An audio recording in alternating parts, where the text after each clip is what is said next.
Welcome to the LSI Behind the Wind podcast. My name is Sean Slatter, and for 30 years, I've dedicated my life to the science of business development.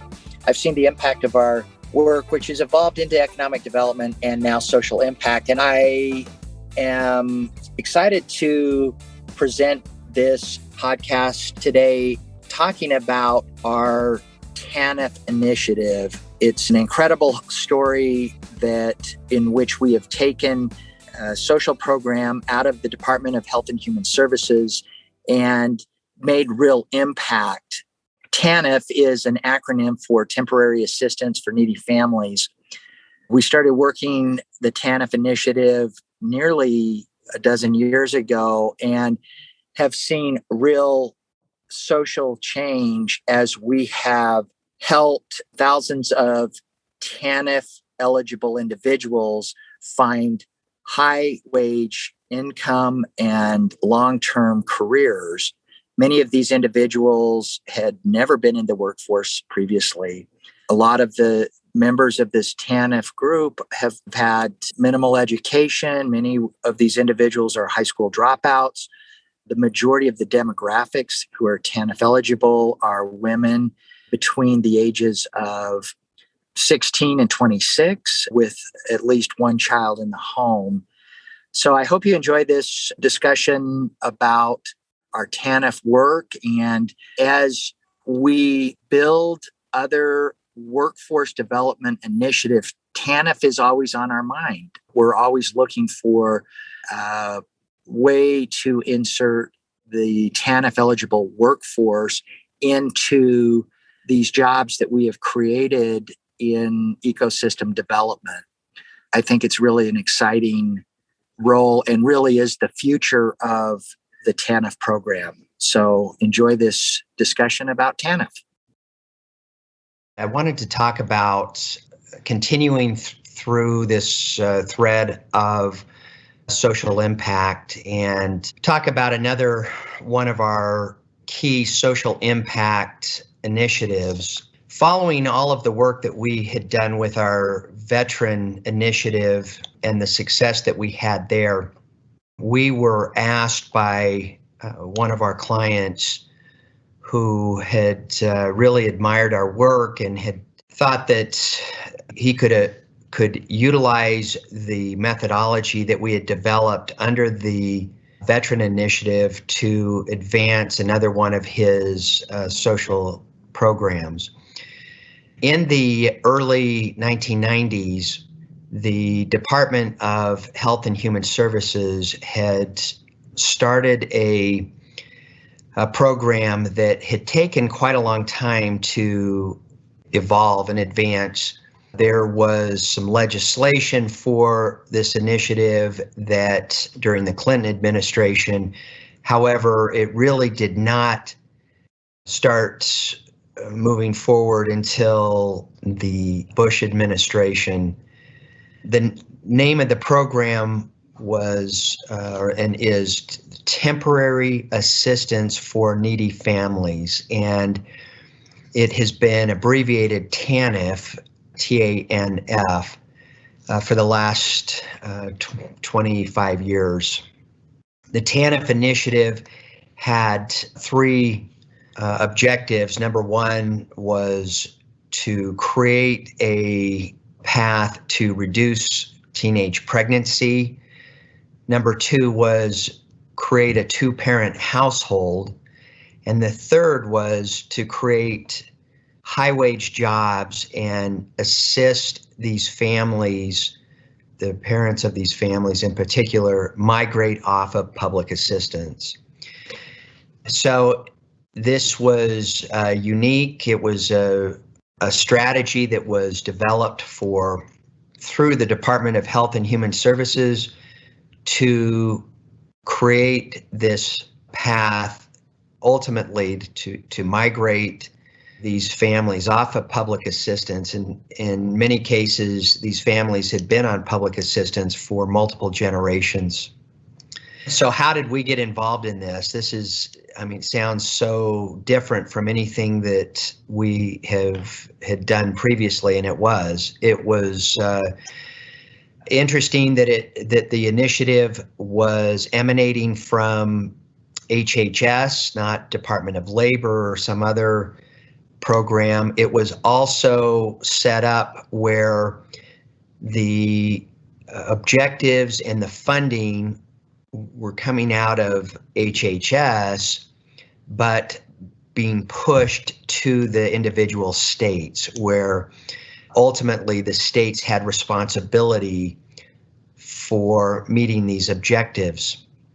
When we were approached with this idea of taking the veteran program that had been so successful, where we were working with companies, helping these companies win new business, and then creating new jobs for these veterans and placing these veterans into these jobs created, this organization said we really had a struggle with the TANF program, and we think that LSI could replicate what you had been doing with these veterans, particularly focusing on these TANF eligible families. So we started looking at a strategy around this initiative, and it took several months for us to come to a consensus on what this would look like, rolling this out, modeling the program after the veteran initiative. While this organization had a lot of funding around the program, they really had failed in making any progress for years. For maybe 15 years, the program had been in place and had not seen any significant movement or impact. So as we had designed this initiative in concert with the client and trying to create some long-term objectives and whatnot, it took some time, and it was an evolution of this program. To be TANF eligible, this was what was really interesting to our team, I think, and so unique about this program. To be TANF eligible, you must be 200% below the poverty level. So there is an established poverty level in every state and every community even. And so to be eligible, you have to show that you are 200% below the poverty level with one child in the home, at least one child in your household. So the majority of these individuals that our team was working with were women that were between the ages of 16 and 30 with one or more children. Most of them were single parents with no education and no work experience. So at least working with the veterans, they had a military career and had some training and history. The TANF eligible individuals had no, for the most part, no training, no education. Many of them were high school dropouts and had never been in the workforce. So this was really unique. And just when I looked at it, when the team brought me this opportunity and said, here's what the client is looking for and the funding level and objectives, it was quite overwhelming. And in fact, I think several times we looked at just walking away from this. But because the team persisted and had some really creative ideas about working with companies, creating the blocks of jobs for these TANF eligible individuals, where everyone was aware that these jobs were created specifically for these individuals, there was a sense that we could create these jobs and make this happen. So we worked with the state entity. It was a Department of Workforce Services that had responsibility for this program and had given us a list of TANF eligible individuals by name, similar to what this group did with the Veteran Initiative. We started this program by taking the TANF funding, this HHS federal funding, and utilizing the funding with our team, working with companies in the area, looking for opportunities in which these companies could win this business, where our team was helping them identify and capture this business to create these blocks of jobs for these TANF eligible individuals. We worked with about 400 companies and had, like I said, identified a pipeline of opportunities for these companies where we were using the TANF funding to do the business development, creating a capture plan. We were doing proposal work and helping these companies to win this business, contingent upon them allowing us to place individuals into these jobs that were created as a result of this new business that we had won for them. And we had some early success. We were working with 4 or 5 companies where I think the timing was just worked out well. They had brought us in to help with some large proposals. We wrote the proposals for these companies, and as a result, they won this business, and it allowed them to create these blocks of jobs. I think in the first few months, we were able to create 500 or 600 new jobs as a result of this work.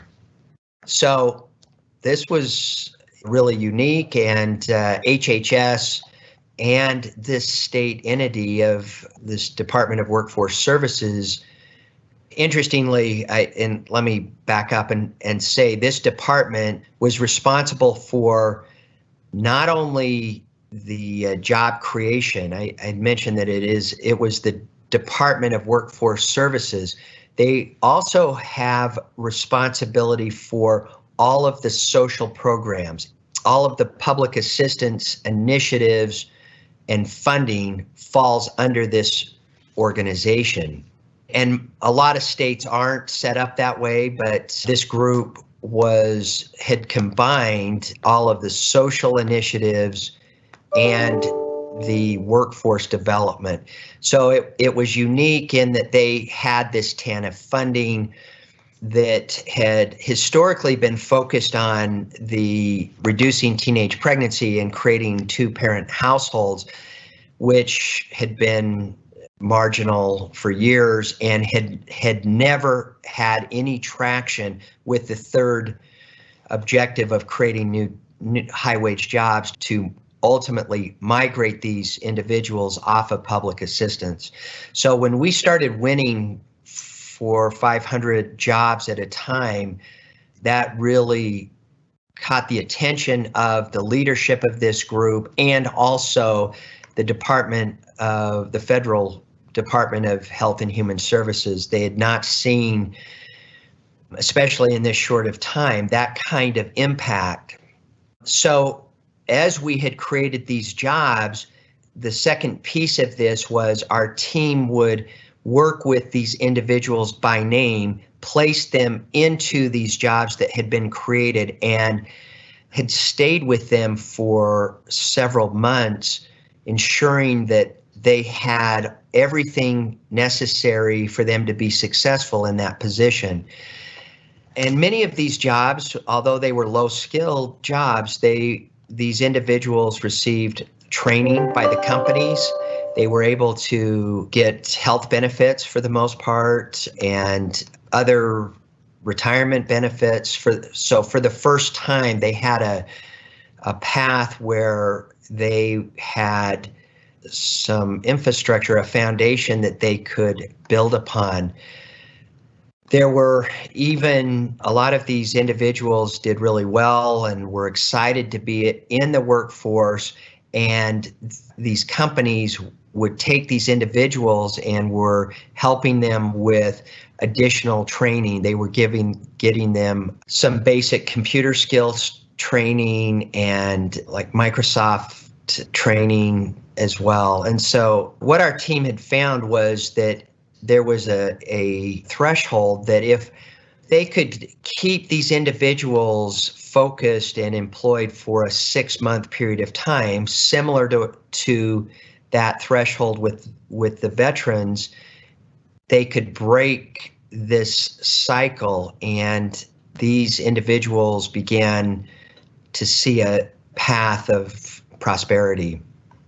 We also, during this time, just because of the unique nature and diversity of these individuals that were working inside of this TANF program, it really set the foundation for a lot of our other demographic work that would ultimately comprise our social impact practice. We saw a lot of these TANF eligible individuals that were addicted to substances that set the foundation for some of the work that we've been doing over the last few years with the White House and Department of Labor in recovering opioid addicts and helping them migrate out of treatment and back into the workforce.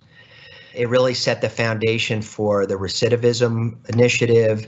There were a lot of these individuals, and because of their addiction challenges, had been in and out of jail and had been incarcerated. And so taking some of these individuals and helping them create a career, our team identified some unique trends that could be used for this recidivism initiative.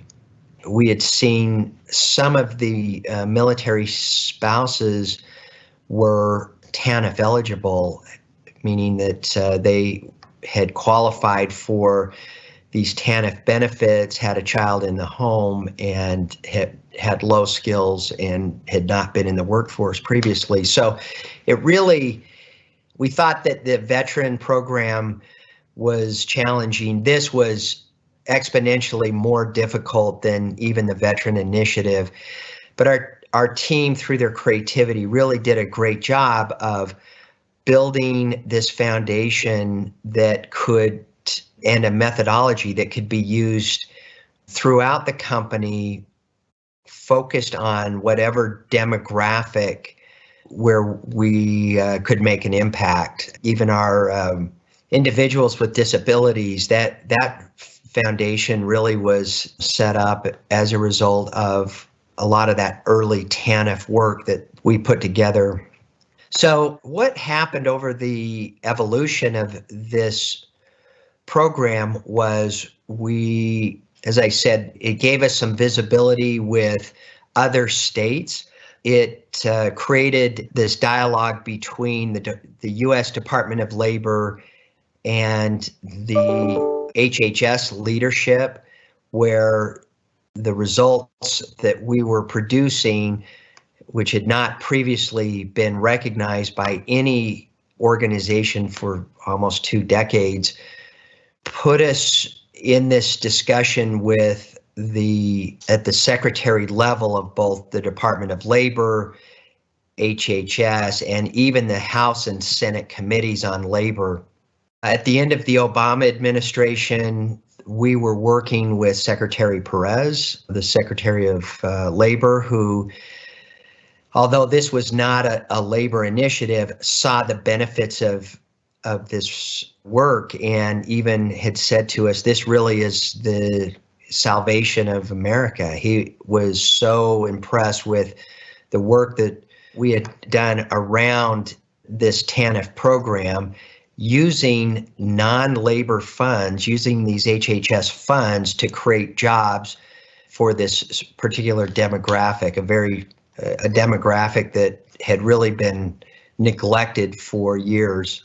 The other thing that had been going on was for several years, and I think why this TANF program had had so many challenges was even, I guess now through 3 administrations, the Department of HHS had set up these metrics and had advised the states, especially in the last 5 years, had the multiple administrations in HHS had advised these individual states that they weren't going to just be receiving these funds, that the states must report how the funds were used and the return on investment from these funds. And many of the states had looked at these TANF programs over a 10 or 15 year period and had nothing to report. So while HHS was pushing this funding down to the states, many of the states were reluctant to use the funding because they knew that they were going to have to report on the results, and they had nothing to report. As we started working with multiple states on this initiative and seeing some results, other states had an interest and continue to have interest in the work that we had put together.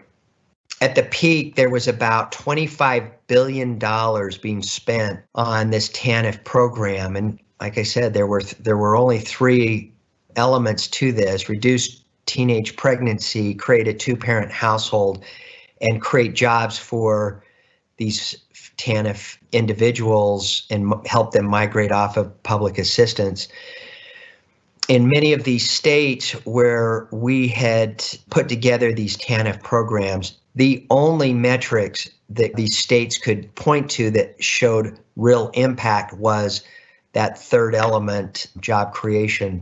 The other thing that I think was interesting as we started looking at this was many of these states had received these federal funds. As I said, they were reluctant to use the funding because they knew that they had to report back on the impact.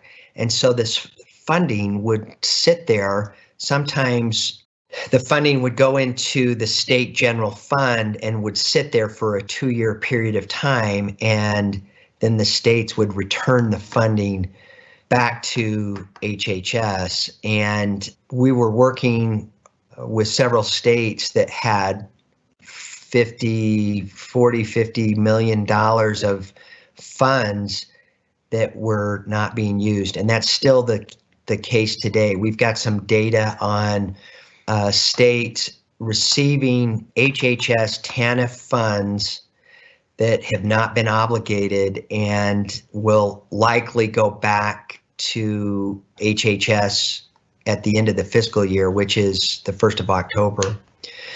I hope this gives you some additional insight to the type of work that we're doing using some of these federal funds, creating jobs through our business development methodology. I didn't talk a lot about some of the strategies that we were using with these companies that we worked with, but it really goes back to our business development methodology.